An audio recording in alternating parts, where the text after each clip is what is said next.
Bismillahirrahmanirrahim. Assalamualaikum warahmatullahi wabarakatuh. Alhamdulillahirabbil alamin. Hamdan katsiran thayyiban mubarakan fi kama yuhibbu rabbuna wa yardah. Wa asyhadu an la ilaha illallah wahdahu la syarikalah wa asyhadu anna Muhammadan abduhu wa rasuluh. Allahumma shalli ala nabiyyina Muhammad wa ala alihi wa man tabi'ahum bi ihsan ila yaumiddin. Allahumma inna nas'aluka ilman nafi'a wa rizqan thayyiba wa amalan mutaqabbala. Baik, alhamdulillah ibu-ibu sekalian dari Majelis Taklim Khadijah Jogja yang mudah-mudahan senantiasa dirahmati dan diberkahi oleh Allah Subhanahu wa taala.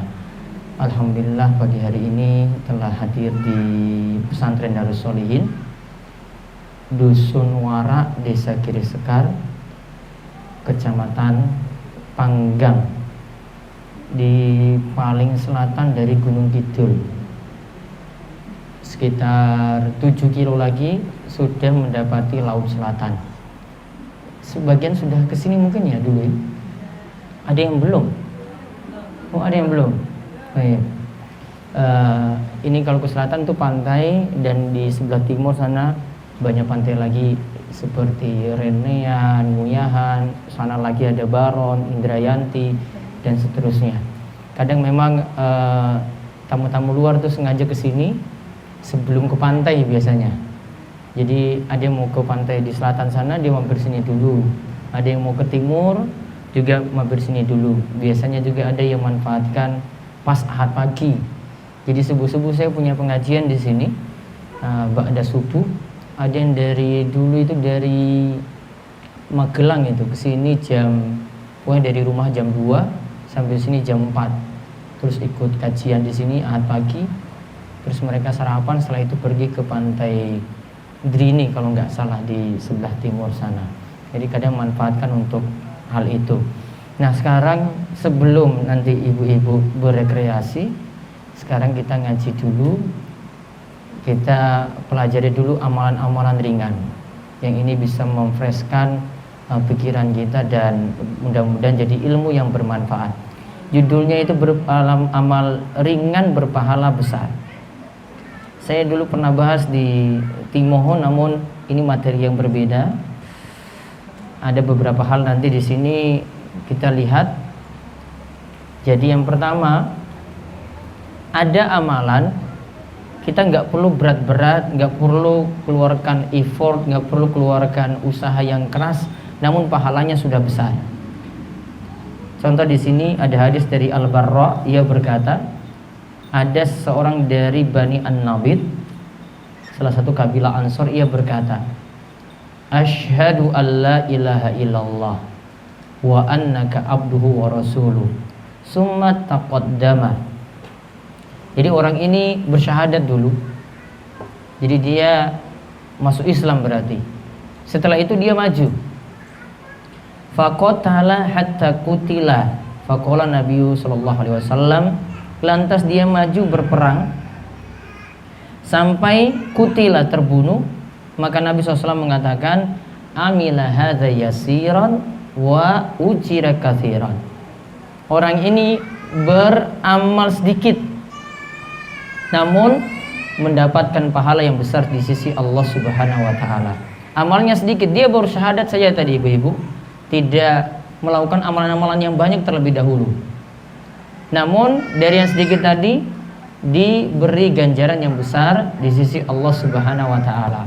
Berarti kita pahami terlebih dahulu yang kesimpulan pertama, ada amalan yang sedikit namun punya pahala yang besar. Ada kaidah lagi yang berikutnya, 1 dibalas 10. Ini untuk masalah kebaikan ya. 1 kebaikan kalau ibu-ibu kerjakan, maka nanti minimal dibalas 10. 1 minimal dibalas 10. Ini baru minimalnya. Bukan kita bahas maksimal. Maksimalnya masih berlipat-lipat lagi. Ini untuk kebaikan. Kalau untuk kejelekan, 1 cuma dibalas 1. Namun kalau untuk kebaikan, 1 dibalas 10. Namun kalau untuk kejelekan, 1 kejelekan 1 dibalas satu. Jadi berbeda. Nah, lihat di sini, setiap kebaikan dilakukan oleh seorang hamba bukan hanya dibalas satu kebaikan semisal, namun karena kemurahan Allah dibalas dengan 10 kebaikan, bahkan bisa berlipat hingga 700 kalinya. Bahkan bisa berlipat hingga 700 kalinya. Bahkan jika hanya bertekad untuk melakukan amalan baik namun ada halangan, itu pun bisa dicatat sebagai satu kebaikan. Kita lihat hadisnya. Dari Abu Hurairah radhiyallahu anhu, Rasulullah sallallahu alaihi wasallam bersabda, Allah berfirman, "Jika hambaku bertekad melakukan kejelekan." Ini kejelekan dulu disebut ya. Janganlah dicatat hingga ia melakukannya. Jadi baru niat saja tidak jadi dilakukan, enggak dicatat oleh malaikat.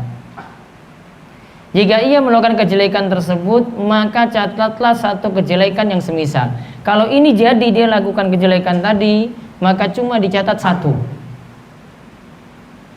Lalu jika ia meninggalkan kejelekan tersebut karenaku maksudnya karena Allah, maka catatlah satu kebaikan untuknya. Jadi kalau kebaikan itu dia nggak jadi, dia mau minum minuman keras terus nggak jadi karena takut kepada Allah, maka dicatat baginya satu kebaikan.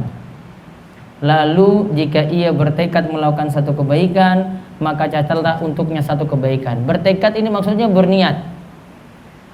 Ibu-ibu malam hari mau tidur, nyalakan alarm misalnya, bangun jam 3:30 lah atau jam 3.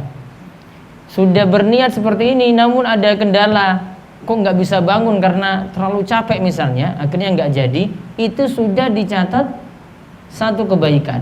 Baru niat, baru tekad, ini belum melakukan loh ini. Lalu jika ia melakukan kebaikan tersebut, maka catatlah baginya 10 kebaikan yang semisal. Kalau jadi, akhirnya dia bangun sholat malam jadi, maka dicatat minimal 10 hingga dilipat gandakan lebih daripada itu hingga 700. Nah, ini kapan ini bisa jadi berlipat-lipat seperti ini, ibu-ibu? Ini ada sebabnya loh. Karena tidak semua amalan itu bisa dilipat gandakan sampai 10 ke atas. Ya, ada sebab-sebabnya. Bisa jadi sebabnya itu satu, karena ikhlas. Ikhlas itu artinya dia memang beramal itu cari ridha Allah. Dia sembunyikan amalan itu baik-baik. Seperti kemarin kita bahas di sembunyikan amalan di mana? Di JIH kemarin. Ya, bisa juga karena manut pada tuntunan Kanjeng Nabi sallallahu alaihi wasallam. Ittiba, dia ikuti semua itu berdasarkan tuntunan, nggak buat amalan-amalan baru, nggak buat model-model baru dalam beramal. Bisa jadi juga yang ketiga, amalannya ajek, continue, rutin terus. Dia lakukan rutin, pahalanya bisa berlipat-lipat dibandingkan dengan dia cuma melakukan sekali-sekali saja. Contoh misalnya yang mau dijaga rutin, rawatib beberapa rakaat dalam sehari, sholat sunnah rawatib ada 10 atau 12. Ya, kalau milih 12 keutamaannya ada sendiri, yaitu akan dibangunkan rumah di surga. Akan dibangunkan rumah di surga. 12 rinciannya sudah tahu? 2 rakaat subuh, qobliyah subuh. Kemudian zuhur 4 rakaat qobliyah zuhur. Kemudian ba'diyahnya 2 lagi. Asar enggak ada rawatibnya. Kemudian maghrib, ba'diyah maghrib 2 rakaat. Terus isya, ba'diyah isya 2 rakaat. Totalnya 12. Dalam hadis Ummu Habibah dia katakan, Rasulullah SAW mengatakan, siapa yang sengaja jaga ini dalam sehari, maka akan dibangunkan baginya itu rumah di surga. Dia jaga terus ini dalam sehari 12 rakaat tadi. Nah, maka ada amalan yang bisa kita rutinkan tadi. Ini kalau dijaga rutin, pahalanya makin besar. Juga bisa jadi berlipat-lipat yang keempat, karena dilakukan pada waktu yang pahalanya berlipat. Contoh pahalanya berlipat kapan ibu-ibu? Ramadan. Itu pahalanya lebih berlipat dibandingkan dengan yang lainnya.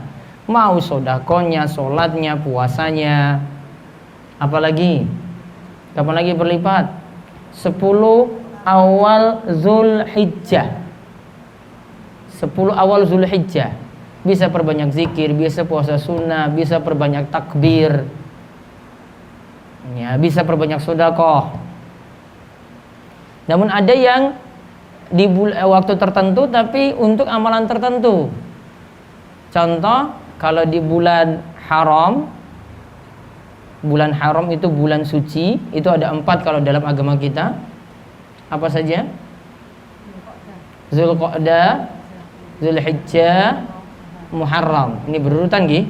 Zulqa'dah, Zulhijjah, Muharram. Tambah satu lagi Rajab. Ya, 4. Ini kalau lakukan amalan puasa ada dalil khususnya. Nabi SAW itu menganjurkan puasa pada bulan haram. Ya, berarti cuma untuk amalan puasa saja di sini ada nanti dilipat gandakan. Ada lagi misalnya amalan yang khusus sholat. Ya, sholat misalnya ketika malam Lailatul Qadar atau sholat pada sepertiga malam terakhir. Ini amalan tertentu. Ada lagi sebab yang kelima yang membuat amalan itu dilipat gandakan. Yang kelima, dikarenakan dilakukan pada tempat tertentu. Berarti ada tempat tertentu yang membuat amalan tersebut berlipat-lipat. Di mana? Masjidil Haram. Berapa kali sholatnya di situ pahalanya? 100.000 kali. Kalau di Masjid Nabawi 1000 kali.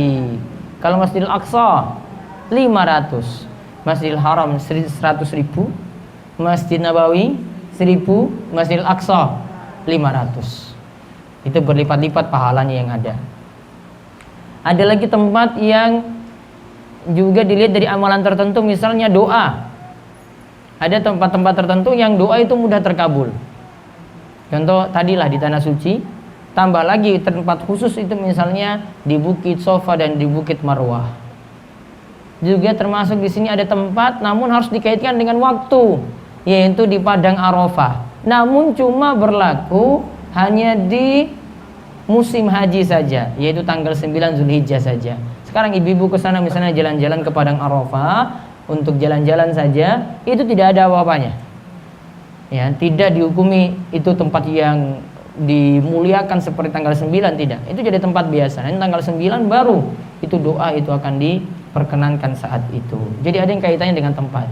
Juga ada alasan yang keenam, ibadah wajib lebih utama daripada ibadah sunnah. Ibadah wajib lebih utama daripada ibadah sunnah. Jadi yang wajib itu pahalanya lebih banyak daripada yang sunnah. Jadi kalau ibu-ibu hitung sholat wajib dengan sholat sunnah, walaupun sholat sunnah misalnya disebut lebih baik daripada dunia dan seisinya, tetap sholat wajib lebih utama. Kaidahnya itu sholat wajib harus lebih utama daripada sholat sunnah. Contoh disebut lagi, ya, ada pahala-pahala tertentu, tetap sholat wajib lebih utama. Sama juga dengan puasa wajib dibandingkan dengan puasa sunnah. Lebih utama puasa wajib dibanding puasa sunnah. Sama seperti ibu-ibu qadha puasa itu lebih utama daripada puasa sunnah.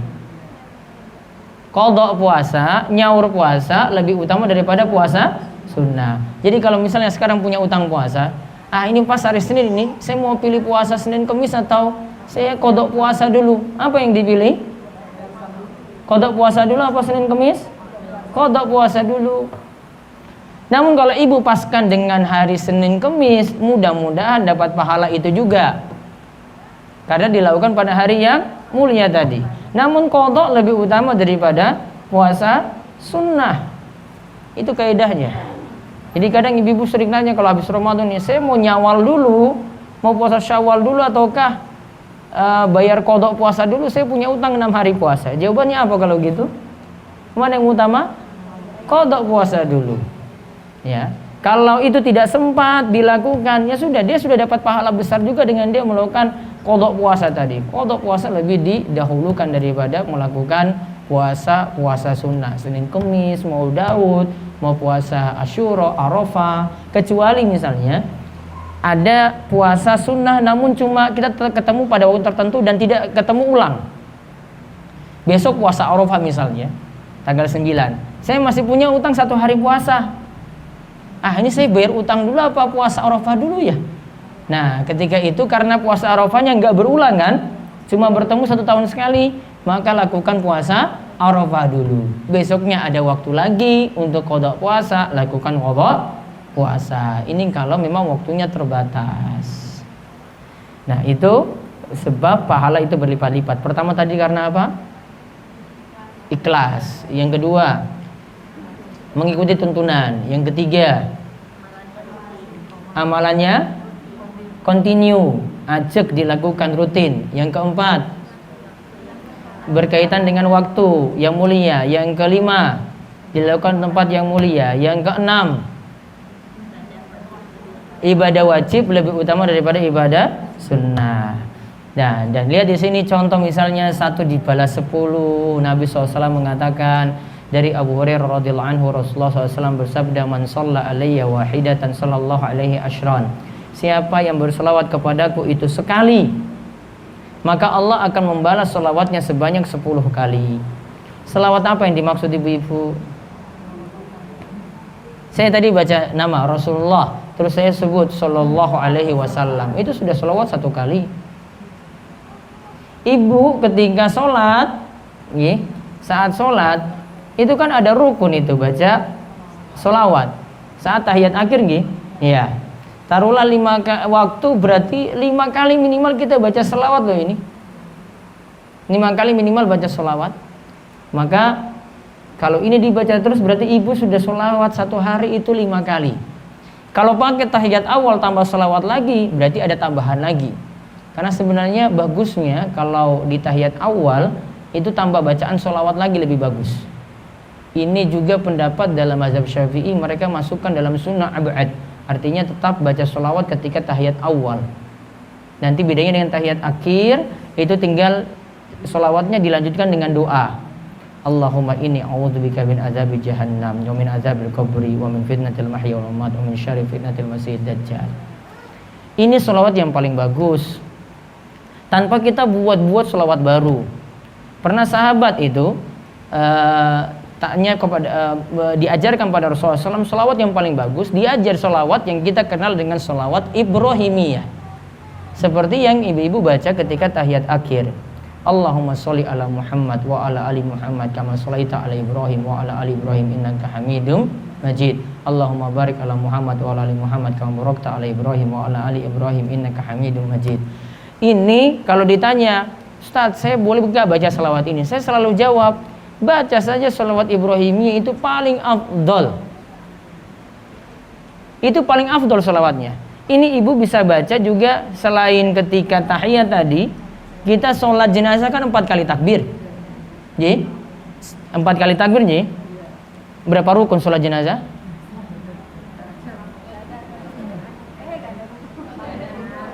Iya, setiap sholat kan ada rukun. Berapa rukun sholat jenazah? Pelajaran SD lo ini 7. Niat 4 kali takbir. Setelah takbir pertama baca Al-Fatihah. Setelah takbir kedua baca sholawat. Setelah takbir ketiga baca doa. Setelah takbir keempat, setelah takbir keempat lalu salam. Yang terakhir 7 tartib berurutan lakukan rukun-rukun tadi. Berarti ketika sholawat saat sholat jenazah itu tadi setelah takbir kedua, ibu baca sholawat apa? Sholawat Ibrahimiyah tadi seperti tahiyat dibawa ke takbir kedua tadi sampai innaka Hamidul Majid. Doanya kalau sholat jenazah apa doanya? Kalau sekedar penuhi rukunnya saja bisa sampai Allahumma gfir lahu warhamhu, rukun dapat. Pun itu sudah rukun dapat itu.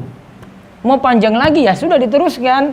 Allahumma gfir lahu warhamhu wa'afihi wa'fu anhu wa akrim nuzulahu wasih madkhalahu waghsilhu bil ma'i wasalji wal barad wa naqihi minal khotoya kama naqaita thawbal abyada minad danas wa abdilhu daran khairan min darihi wa ahlan khairan min ahlihi wa zawjan khairan min zawjihi wa adkhilhul jannata wa izu min azabil qabri wa azabin nar. Ini terlalu panjang ini? Hah? Terlalu panjang? Ini padahal ini satu hadis ini saya sebut ini. Sampai di mana Ibu hafalan sampai mana? Hah? Wa wasi' madkhalahu. Sudah? Oh, dia 3 kali. Tidak ada lanjutannya lagi. Tapi sudah dapat rukun. Nggih, jenengan sudah dapat rukun, sudah sah doa tadi. Setelah takbir keempat, Allahumma la tahrimna ajrahu wa la taftinna ba'dahu waghfir lana wa lahu. Terus salam kanan kiri. Namun ketika di sholat di Masjidil Haram, Masjid Nabawi, salamnya cuma 1 kali kan? Iya kan? Kenapa? Ya itu keyakinan di sana, karena mereka yakini salam keduanya itu dhaif. Jadi cuma memilih salamnya 1 kali. Namun boleh salam 2 kali sebagaimana pendapat dalam mazhab Syafi'i. Nah, intinya sholawatnya ada juga. Berarti sholat jenazah tadi ada sholawat yang kita baca setelah takbir yang kedua. Ya, setelah takbir yang kedua. Ada lagi baca sholawat misalnya mau masuk masjid. Bacaan lengkapnya seperti ini. Kalau ibu-ibu baca doa masuk masjid paling ini, Allahumma firli, Allahumma aftahli abwaaba rahmatik.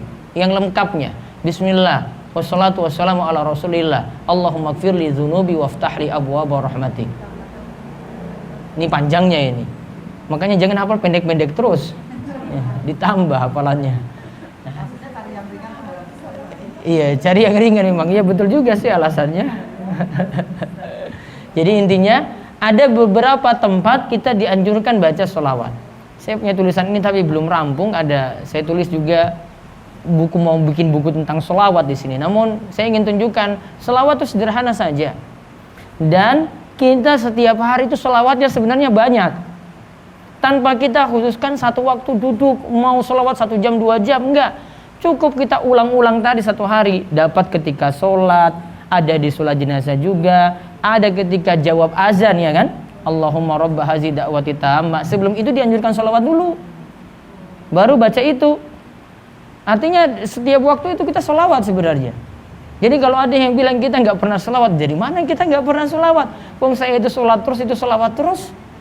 Kita itu azan, dengar azan saja baca bacaan sholawat dulu dan seterusnya. Nah terus amalan ringan sekarang. Contoh amalan ringan. Di sini saya sebutkan 2. Yang pertama sholat sunnah wudu. Sholat sunnah wudu. Berarti apa dilakukan? Kapan dilakukan? Setelah selesai wudu. Kalau ibu masuk masjid, tahiyatul masjid, mana yang didahulukan? Wudu dulu apa sholat sunnah wudu dulu apa tahiyatul masjid? Padahal Nabi katakan untuk sholat tahiyatul masjid, ketika kamu masuk masjid, fala yajlis, enggak boleh duduk. Berarti kalau sholat sunnah wudu berarti sudah duduk. Nah, terus gimana dong? Di double saja ibu-ibu, biar dapat 2 hadis sekaligus. Artinya gini, jenengan gabungkan sholat sunnah wudu kalian tahiyatul masjid, jadi setunggal niat, cuma jadi 1 niat. Ini digabungkan, dalamnya sudah ada sunnah wudu 2 rakaat, di dalamnya juga sudah ada tahiyatul masjid, cuma sholat 2 rakaat saja. Niatnya double. Sudah, ibu kerjakan 2 rakaat saja, mau niatan tahiyatul masjid, sunnah wudu masuk kalau itu baru wudu. Nah itu berarti sudah masuk dalamnya tanpa niatkan sholat khusus. Boleh, tadi sholat sunnah wudu plus sholat duha, ya sudah masuk sholat wudu dalam sholat duhanya. Nah cukup langsung sholat duha saja kalau begitu. Wudu dapat tahiyatul masjid, dapat duha, langsung saja niat duha, maka tahiyatul masjidnya masuk, sholat sunnah wudunya juga masuk. Sholat syuruk, sholat isyraq, masih sholat duha lagi? Iya boleh. Nanti bisa ditanyakan nanti. Sudah itu sholat sunnah wudu, lihat dulu pahalanya, coba lihat. Tidaklah seorang itu berwudu dan menyempurnakan wudunya lalu sholat 2 rakaat sepenuh hati dan jiwanya, melainkan wajib baginya mendapatkan surga. Disebut apa di sini? Tidaklah seorang berwudu dan menyempurnakan wudunya lalu sholat 2 rakaat. Lihat kalimat sholat 2 rakaat. Ada nama sholat sunnah wudu di situ? Enggak. Cuma disuruh sholat berapa rakaat? 2 rakaat. Saya habis wudu, saya di rumah saja, ya kan? Langsung saya sholat 2 rakaat, langsung sholat duha 2 rakaat. Berarti sudah masuk. Karena cuma dituntut apa? Sholat 2 rakaat. Oh berarti saya sholat duha saja kalau gitu 2 rakaat. Dapat juga sholat sunnah wudu. Jadi satu. Sudah masuk di dalamnya. Walaupun juga nggak niat. Sudah masuk. Karena disuruh apa di sini coba lihat? Cuma sholat 2 rakaat. Bar wudu. Iya kan? Iya. Sholat sunnah qobliyah subuh, terus tahiyatul masjidnya, ada sholat sunnah wudunya lagi. Ya sudah, ibu langsung sholat qobliyah subuh. Di dalamnya ada sholat sunnah wudu, dalamnya ada tahiyatul masjid. 3 sekaligus. Cuma satu saja. Makanya kalau orang itu punya ilmu, amalannya sedikit, namun dalamnya sudah niatnya double-double. Orang yang nggak punya ilmu, amalannya banyak, belum tentu diterima. Sistem ekonomi betul. Sekali dayung 2-3 pulau itu terlampaui itu. Nah di sini kan betul kan? Cuma disuruh sholat 2 rakaat saja. Terus di bawahnya lagi ada hadis. Tidaklah seorang pun dari kalian berwudu lalu dia memperbagus wudunya, lalu dia mengucapkan asyhadu alla ilaha illallah wa anna muhammadan abdullahi wa rasuluh. Terus kecuali pasti akan dibukakan untuknya 8 pintu surga, dia akan masukinya dari pintu manapun yang disukainya. Berarti ini keutamaan wudu plus sholat sunnah wudu plus baca bacaan setelah wudu. Syekhul Islam Ibnu Taimiyah mengatakan dianjurkan sholat 2 rakaat setelah berwudu meskipun pada waktu yang dilarang. Hal itu dikatakan oleh Syafi'iyah. Jadi ingat, meskipun ibu berada di waktu terlarang untuk sholat. Contoh, habis subuh itu waktu terlarang untuk sholat.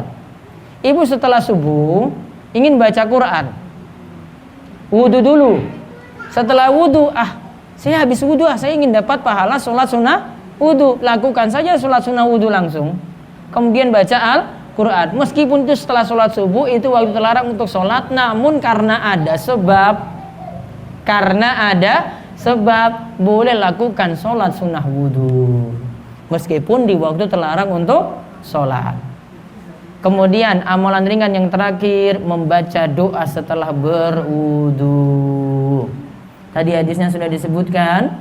Lihat di sini, siapa yang berwudu dengan memperbagus wudunya, lalu ia mengucapkan asyhadu alla ilaha illallah wahdahu la syarikalah wa asyhadu anna muhammadan abduhu wa rasuluh. Allahumma ja'alni minat tawwabina wa ja'alni minal mutatahhirin.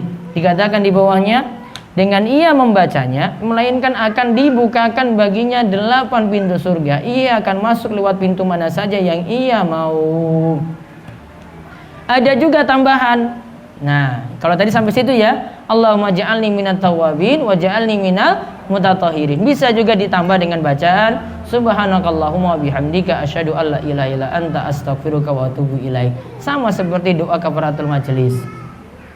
Pahalanya itu disebutkan di sini dalam riwayat An-Nasa'i dalam amalul yaum wal lailah. Lengkapnya bacaan doa setelah wudu.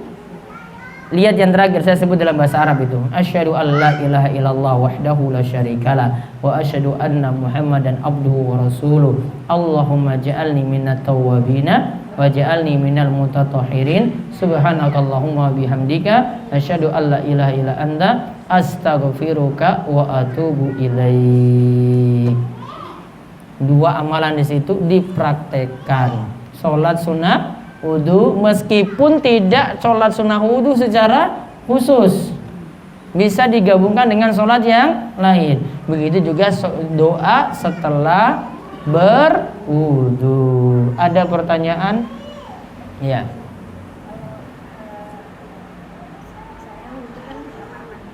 Wudhu di kamar mandi.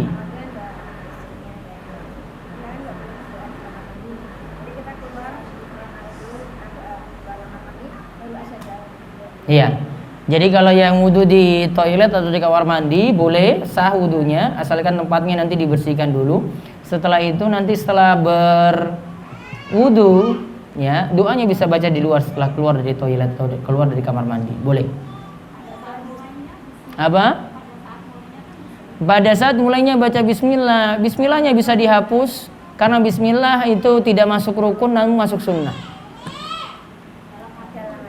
Dalam hati juga bisa. Namun yang jelas itu tidak masuk rukun. Rukun untuk berwudu ada berapa? 6. 1. Niat. 2. Membasuh muka. 3.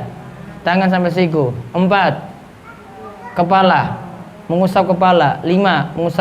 Mencuci kaki sampai mata kaki. 6. Tartib. Berurutan. Tidak ada situ bismillah.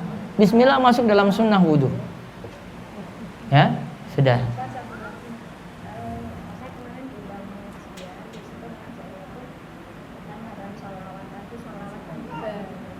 Melakukan sholawatan, sholawat hibah. Dibah. Gimana dibah? Terus? Sholawat sambil nangis-nangis mengingat Rasul. Terus? Baik. Kalau sesuatu yang umum dilakukan di masa para sahabat dan kita baru temukan itu di zaman ini padahal para sahabat tidak pernah melakukannya, berarti nanti jadi tanda tanya. Harusnya yang paham puji-pujian pada Rasul itu para sahabat lebih paham. Maka kalau memuji Rasul, bagusnya dengan Rasul yang ajarkan itu seperti apa? Selawat yang Rasul SAW itu ajarkan. Kita tidak perlu buat-buat sampai nanti memuji Rasul berlebihan. Kita cukup pakai syariat yang beliau itu bawa, sudah cukup sekali seperti itu. Yang ini saja kita kurang. Ya, maka ini yang sudah diajarkan, ini yang dirutinkan tanpa membuat selawat-selawat baru lagi. Itu yang lebih afdal dan itu tidak menghabiskan waktu karena membacanya cuma di waktu-waktu kita ibadah normal. Kita nggak khususkan waktu loh di situ. Ya. Ibu nggak usah sampai bermalam untuk selawatan, enggak. Kita tidak perlu khususkan waktu. Ibu sudah sholat 5 waktu tadi kan? Sudah bersolawat. Dengar azan juga sudah bersolawat. Tadi masuk masjid juga sudah bersolawat. Seperti itu keutamaannya.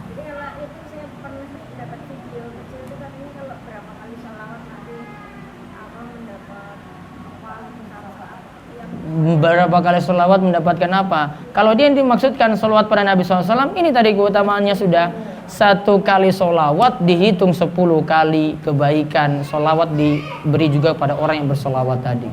Sudah punya keutamaan yang besar.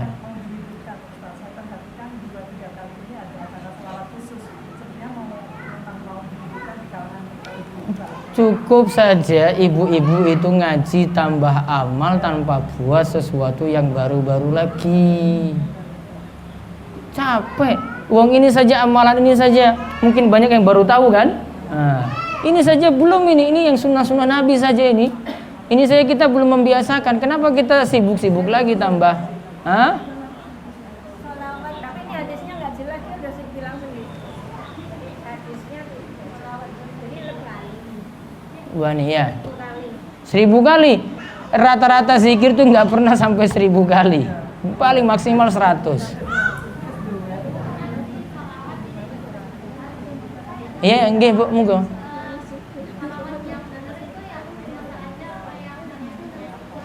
Sholawat yang benar itu yang biasa-biasa saja. Wong yang biasa-biasa saja nggak rutin, mau tambah-tambah yang tambah-tambah. Yang biasa-biasa saja. Pun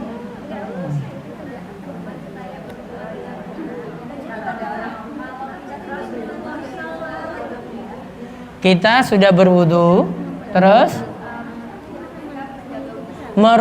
ingin merutinkan menjaga wudu tadi. Kita nyuci piring, membatalkan wudu enggak batal. Enggak. Berarti mau rutinkan wudunya tadi dijaga. Apakah nanti kalau saya wudunya batal setelah cuci piring saya wudu lagi? Nah, enggak perlu. Enggak batal. Ya. Apa karena kentut atau apa gitu? Ya sudah ulangi wudu lagi.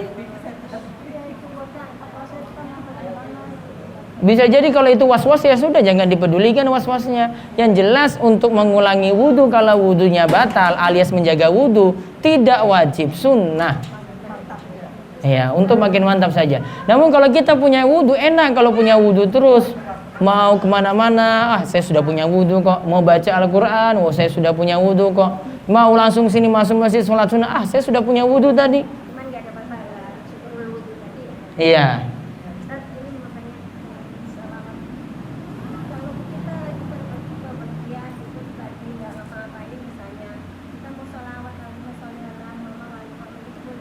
Kalau kita mau apa? Boleh. Bepergian di jalan mau sholat pada Nabi SAW boleh.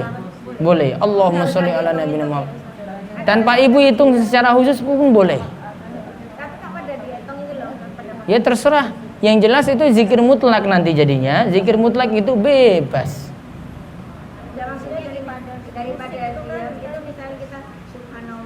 Iya boleh. Tidak pakai bilangan tertentu.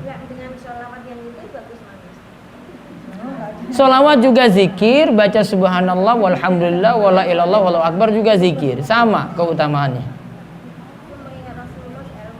Boleh. Sholawatnya sampai pada Rasul. Ada lagi? Ya. Tentang safar.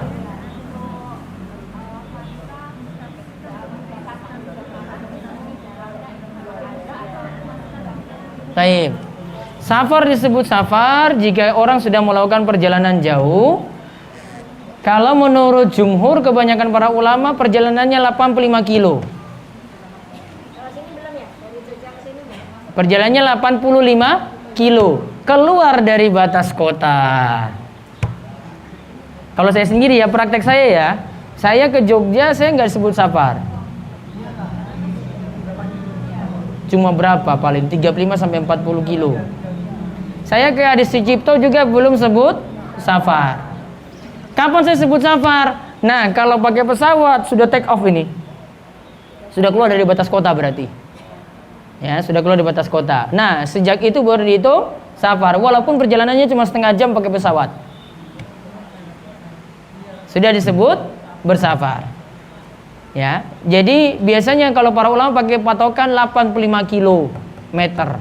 Itu sudah dihitung safar. Dihitungnya dari mana? Kalau keluar dari batas kota. Berarti kalau ibu-ibu cuma mubeng saja, Jogja Ring Road gitu muter, bisa 85 kilo enggak? Bisa enggak? Bisa. Namun tidak disebut safar karena masih di dalam kota. Saya muter Gunung Kidul ini sudah sampai 50 kilo loh ini. Saya balik lagi sudah 100 kilo. Namun cuma di situ saja saya berputar ya. Maka tidak disebut safar karena masih di dalam kota.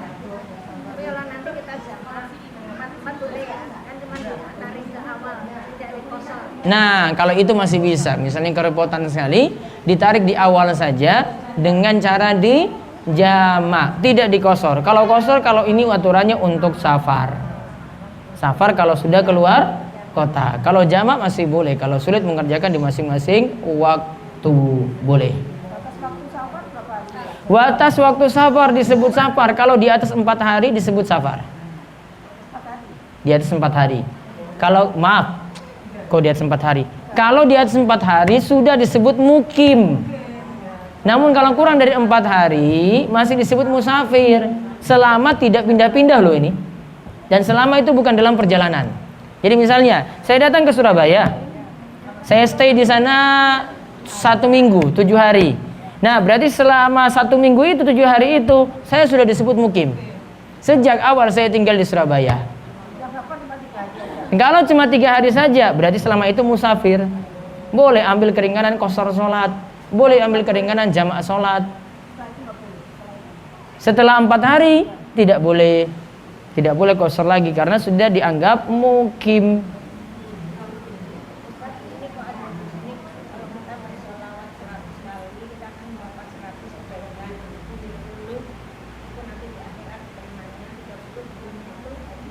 Taib, hadisnya sepertinya bermasalah Bu itu. 70 dapat di akhirat, 30 di dunia. Safar.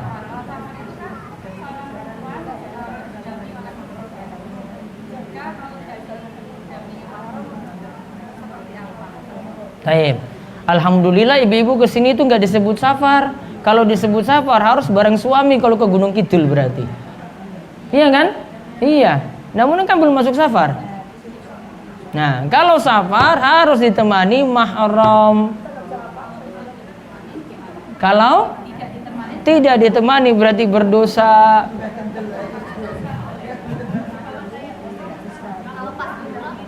Hah?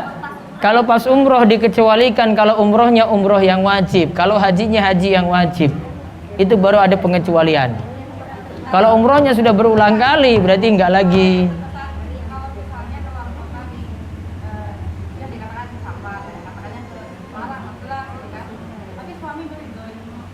Enggak anggap ridho suami di sini, karena suami bukan yang menentukan hukum, yang menentukan hukum Allah.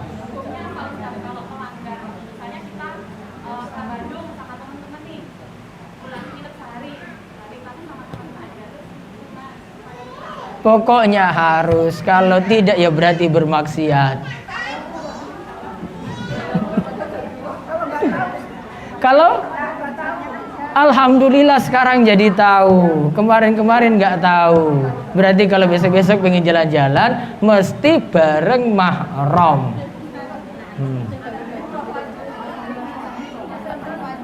Hah? Umrohnya umroh wajib, berarti umroh yang pertama.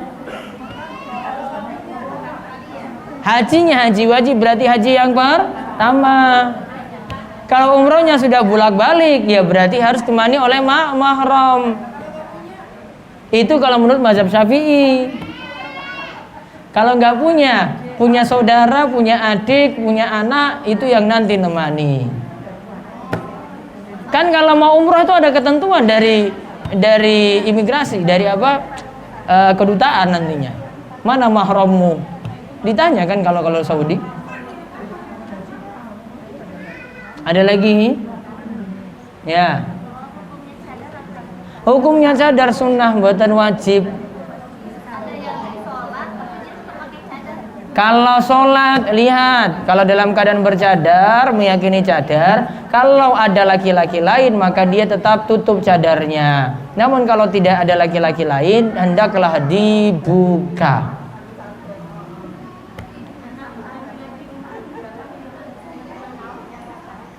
Anak yang bisa menemani ibunya saat safar adalah kalau sudah balik. Kalau masih anak-anak nggak bisa ngapa-ngapain dengan ibunya nanti kalau ibunya dimacam-macamin sama orang. Harus sudah balik.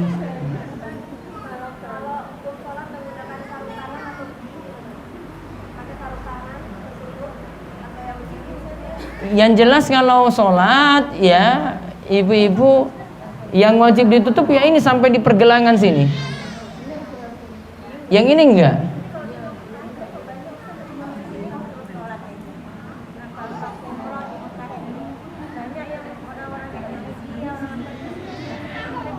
Mereka tangannya sampai sini terus sholat. Ya itu kan mungkin karena belum paham. Jangan ikut-ikut mereka. Ikut yang sesuai tuntunan.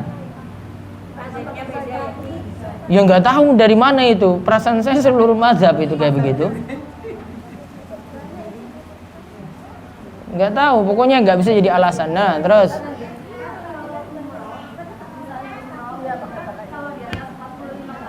di atas 45 tahun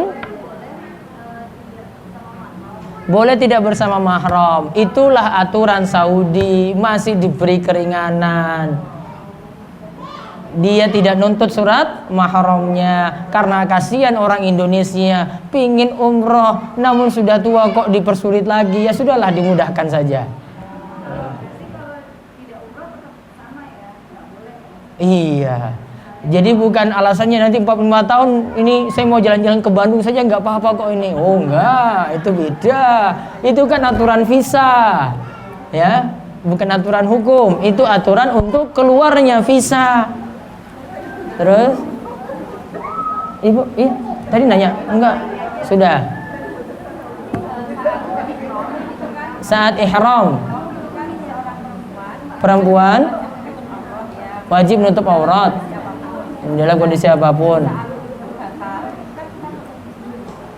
Dan sama perempuan itu juga tidak diperbolehkan, ya kan? Itu kayak bagaimana cara apa? Kan ada yang mengatakan boleh dibuka, ada yang selesai aja. Ini wudhu di mana? Kalau pas imroh. Terus ibu mau berwudhu, Iya. terus ada perempuan lain.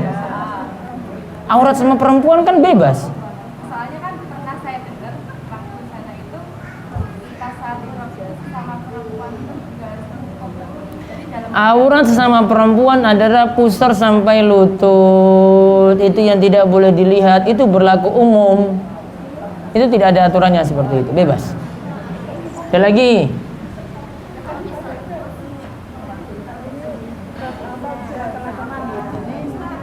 Sebentar. Ada? Beliau ini kan bekerja di Liha, mungkin nggak ada hubungannya. Tapi setelah dia resign, dia hijrah gitu ya, mau dia juga nggak kerja di situ lagi, ingin benar gitu ya. Iya. Terus apa hasil kerja yang kemarin, yang itu ada aset-asetnya, itu kan bisa dipakai atau tidak? Karena dia mau usaha baru gitu. Nah itu dia masih bingung. Kita bisa. Dilema kalau saya jawab ya. Sudahlah dia pakai saja lah. Kalau saya jawab nanti agak berat itu. Karena dia juga masih bingung ini gimana ya gitu. Jadi kalau kan itu istilahnya Kalau saya jawabnya nanti jawabannya berat sekali. Dia sulit praktekkan nanti. Asalnya harta yang diperoleh dari riba atau dari haram tidak boleh dipakai untuk kepentingan pribadi. terus kemudian dia kan dulu haji gitu Ustaz. Dia dulu haji. Dengan otomatis dengan Nah, hasil karya. dengan hasil karya riba tadi, hasil kerja riba tadi. Terus Harus mengulang hajinya. apakah harus mengulang hajinya? Kalau mau mengulang lebih afdol, tapi dengan harta yang halal. Dia kan pengen beres-beres nih. Iya, bisa seperti itu. Dilema kalau saya jawab itu. Sudah. Tadi siapa? Monggo Bu. Aurat sesama wanita antara pusar dan lutut. Antara pusar dan lutut tidak boleh dilihat. Selain itu boleh dilihat. Ini ke atas dilihat. Itu sama wanita. Kalau di salon cuma yang motong cuma perempuan saja boleh. Kalau yang ngurus ada yang ya gaya perempuan, dia asli laki-laki, nggak boleh.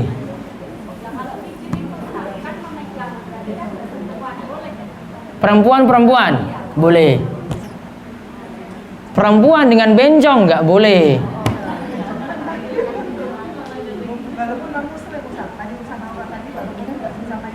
Ini dengan perempuan dengan perempuan boleh.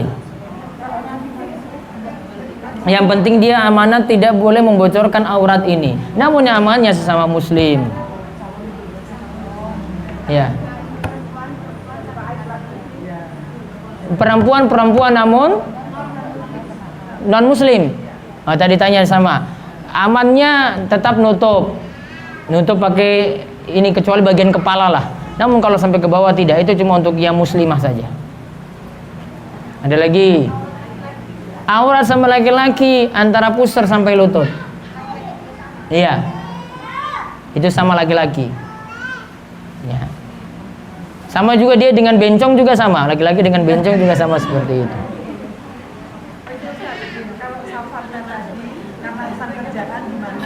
Kalau safarnya tadi masalah kerjaan, wallahu a'lam, pasrah pada Allah saja.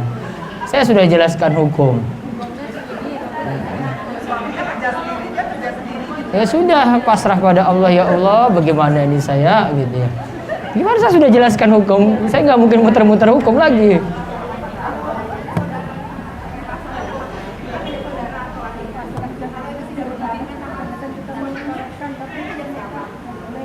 Kalau mau pergi safar ini, umroh,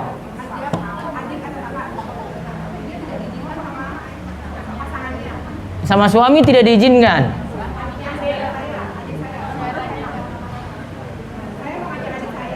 Sama perempuan. Ini kan mau cari mahram harus dengan laki-laki.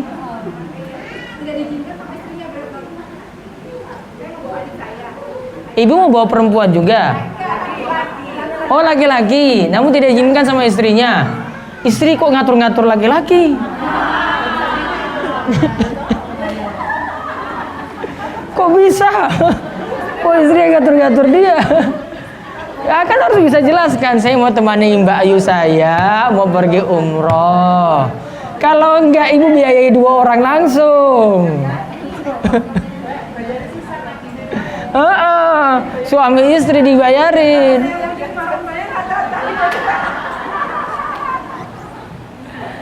Pon? Ada lagi? Terakhir ya.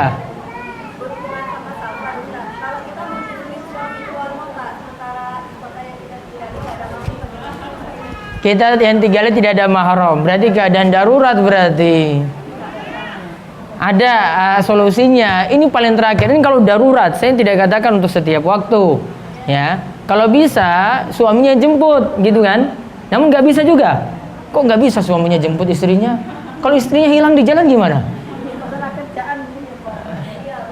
Nah, kalau gitu, nanti ada yang temani dia sampai di bandara, mahram. Kemudian nanti naik pesawat, dijemput di bandara tujuan oleh mahramnya juga. Nah, itu baru bisa. Ya Allah, susah sekali ya. Saya ngomong apa adanya aja ini. Ya. Masa iddah cerai atau meninggal? 4 bulan 10 hari kalau meninggal dunia. Baik. 4 bulan 10 hari, orang dikurang-kurang.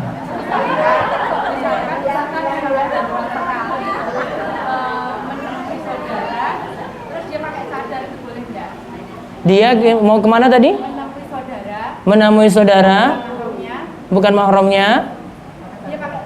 Untuk urusan apa dengan bukan mahramnya?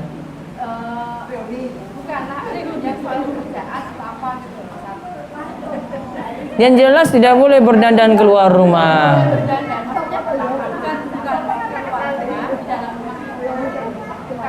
Yang penting ditemani mahramnya. Iya. Iya.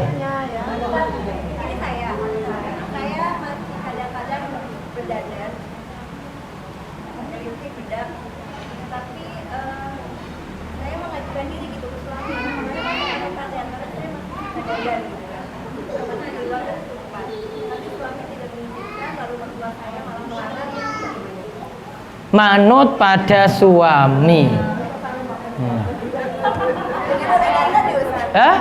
Suami bilang enggak kan? Ya berarti enggak dandan berarti sudah.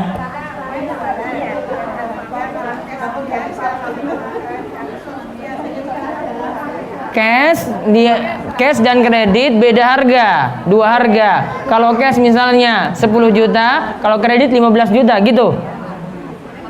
Pakai pihak ketiga enggak kreditnya? Langsung cuma dengan 1 orang. Jadi ibu dengan saya misalnya, kalau bayar cash 10, kalau dengan kredit 15 juta, gitu. Boleh. Yang penting tidak pakai pihak ketiga. Kalau pakai pihak ketiga, riba. Hukum arisan, nambah utang. Iya. Hukum arisan apa? Hukumnya sama dengan nambah utang. Nambah utang boleh nggak? Nggak boleh berutang. Tenan nih ibu nggak punya utang? Nah. Boleh. Hukum warisan sama dengan hukum nambah utang. Hukum nambah utang bagaimana? Boleh jika mampu melunasi.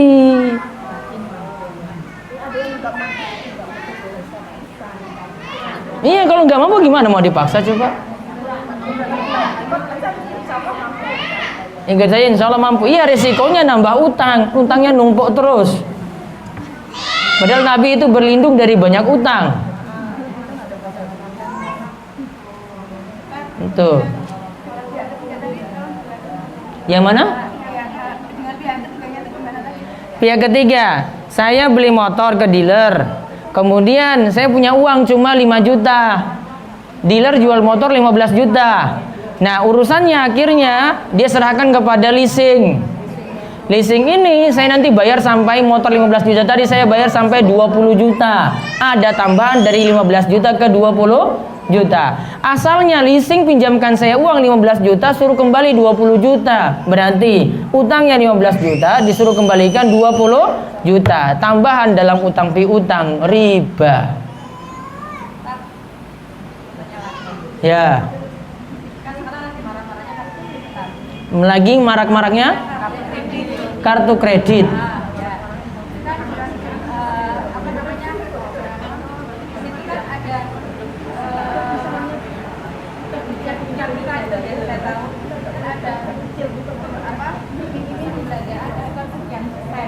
Iya.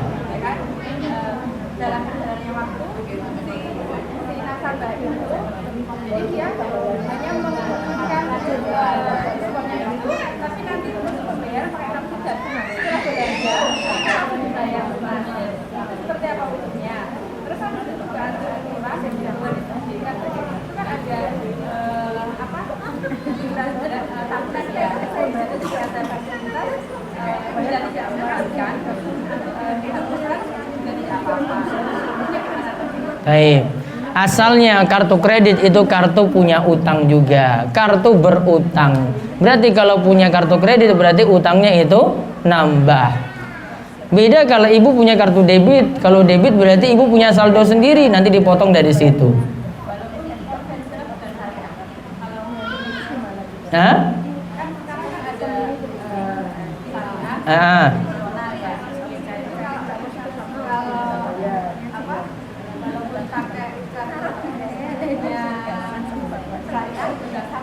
Baik, saya jelaskan dulu. Kartu kredit punya masalah satu. Ibu berutang. Yang kedua, ibu kalau telat nanti ada denda di situ. Ya kan? Nah, sedangkan kalau cuma berutang saja tidak masalah. Namun karena ada syarat seperti ini, maka baiknya tidak dipakai. Ada kalau mau aman itu pakai dari kartu kreditnya bank syariah. Tapi yang punya cuma baru ada yang aman ini cuma BNI Syariah saja. IB Syariah kalau nggak salah namanya.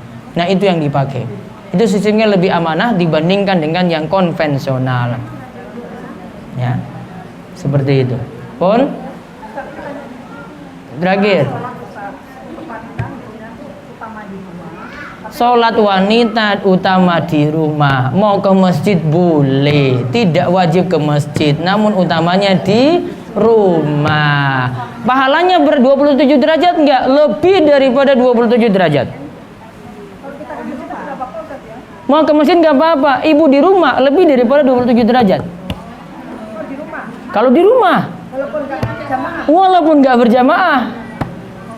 Yang disuruh berjamaah itu laki-laki. Enak kan? Ya sudah pergi ke masjid nggak masalah. Nah suaminya ini berarti ini suaminya di luar kota. Terus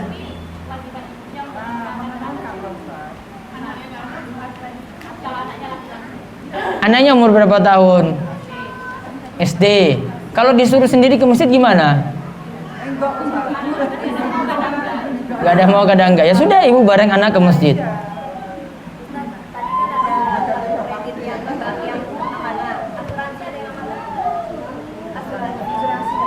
Asuransi saya belum mendapatkan. Iya belum ada. Asuransikan diri ibu-ibu pada Allah saja, itu sudah paling aman. Sudah segera tutup. Iya memang berbelit-belit, itulah akibatnya. Sudah ibu-ibu, nanti setelah ini kita makan siang dulu. Ya. Nanti mau tanya-tanya sambil makan silahkan. Kan boleh atau tidak makan sambil ngobrol boleh nggak? Boleh saja kan? Ya makanya nanti setelah itu bisa. Apa bu? Jamak? Boleh. Di masjid saja, cuma dengan imam tetap. Kalau imamnya suruh berjamaah sholat, berarti jamaah sholat. Kalau imamnya tidak, berarti tidak boleh jamaah sholat. Tergantung keputusan Pak Imam. Enggak, maksudnya kalau imamnya di situ nyuruh untuk jamak, ikut jamak. Kalau imamnya tidak suruh untuk jamak, nggak perlu jamak. Boleh saja. Ya, boleh berita pada imam jamak saja, Pak. Namun tergantung hujannya di sini yang boleh menjamak sholat kalau hujan deras. Pun, kita tutup dulu. Ya, demikian mudah-mudahan bermanfaat dan Allah memberikan taufik dan hidayah untuk semua. Demikian, wassalamualaikum warahmatullahi wabarakatuh.